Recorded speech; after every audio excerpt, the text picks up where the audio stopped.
दोस्तों तो कल से एक और मेन बोर्ड आईपीओ ओपन हो रहा है और कंपनी का नाम है ग्लोबल सर्फेसेस लिमिटेड। तो आज के वीडियो में हम इस आईपीओ की कंप्लीट रिव्यू करेंगे। हम जानेंगे कि कंपनी क्या काम करती है, कंपनी के फाइनेंशियल कैसे हैं, आईपीओ में प्राइस बैंड कितने का रखा गया है और इसका ग्रे मार्केट में प्रीमियम कितने पे ट्रेड कर रहा है। और उसके बाद जानेंगे कि इस आईपीओ में अप्लाई करना है या फिर इसको अवॉइड करना है। तो इससे पहले कि मैं वीडियो को शुरू करूँ, अगर आप इस चैनल पर पहली बार विजिट कर रहे हैं या फिर आपने अब तक चैनल को सब्सक्राइब नहीं किया है तो प्लीज़ सबसे पहले चैनल को सब्सक्राइब कर लें। और अगर आपको वीडियो अच्छी लगे तो वीडियो को भी ज़रूर लाइक करें। तो चलिए वीडियो को शुरू करते हैं।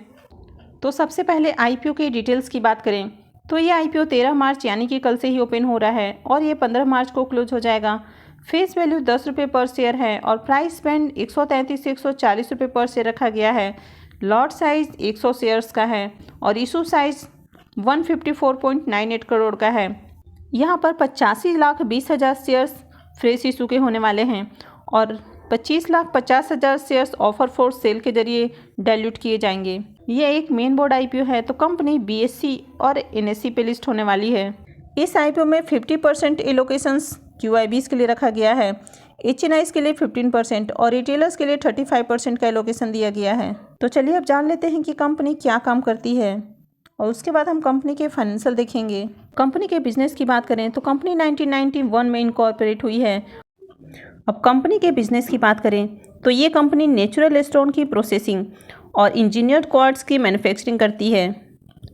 तो ये कंपनी जो उत्खनन में नेचुरल स्टोन प्राप्त होते हैं तो उनको रिफाइन करके या उनको प्रोसेस करके अलग अलग तरह के प्रोडक्ट बनाती है, जैसे कि granite, limestone, marble, slate, quartzite, onyx, sandstone, travertine और इस तरह के काफ़ी सारे प्रोडक्ट हैं। तो बेसिकली कंपनी नेचुरल रिसोर्सेज से जो भी नेचुरल स्टोन प्राप्त होते हैं उनको ये प्रोसेस करके फाइन स्टोन में तब्दील करती है। फिलहाल कंपनी के 2 मैन्युफैक्चरिंग यूनिट हैं और इनका दोनों का दोनों मैन्युफैक्चरिंग यूनिट जयपुर राजस्थान में स्थित है। एक है रिको इंडस्ट्रियल एरिया और दूसरा है महिंद्रा वर्ल्ड सिटी सेज।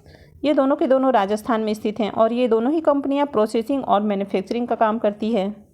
तो कंपनी के प्रोडक्ट का यूज़ कमर्शियल और रेसिडेंशियल इंडस्ट्रीज़ में भी किया जाता है। इसके साथ ही कंपनी के प्रोडक्ट को ये आउट ऑफ इंडिया भी सेल करती है। तो चलिए अब हम कंपनी के फाइनेंशियल देख लेते हैं।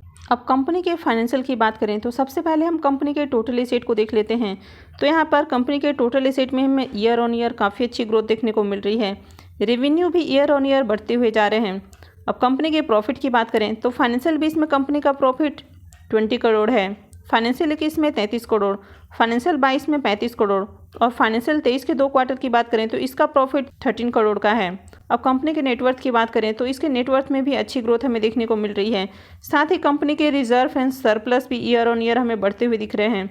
अब कंपनी के ऊपर डेट की बात करें तो फाइनेंशियल 20 में कंपनी के ऊपर 53 करोड़ का डेट है, फाइनेंशियल 21 में 37 करोड़, फाइनेंशियल 22 में 37 करोड़ और अभी करंट में बात करें तो कंपनी के ऊपर करीब 50 करोड़ का हमें डेट देखने को मिल रहा है। कंपनी के ओवरऑल फाइनेंशियल की बात करें तो कंपनी के टोटल एसेट, रेवेन्यू और इसके नेटवर्थ में भी हमें अच्छी ग्रोथ देखने को मिल रही है।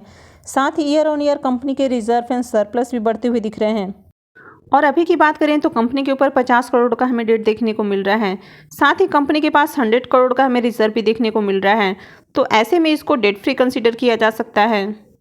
तो अगर कंपनी की ओवरऑल फाइनेंशियल की बात करें तो कंपनी के फाइनेंशियल हमें ठीक ठाक देखने को मिल रहे हैं।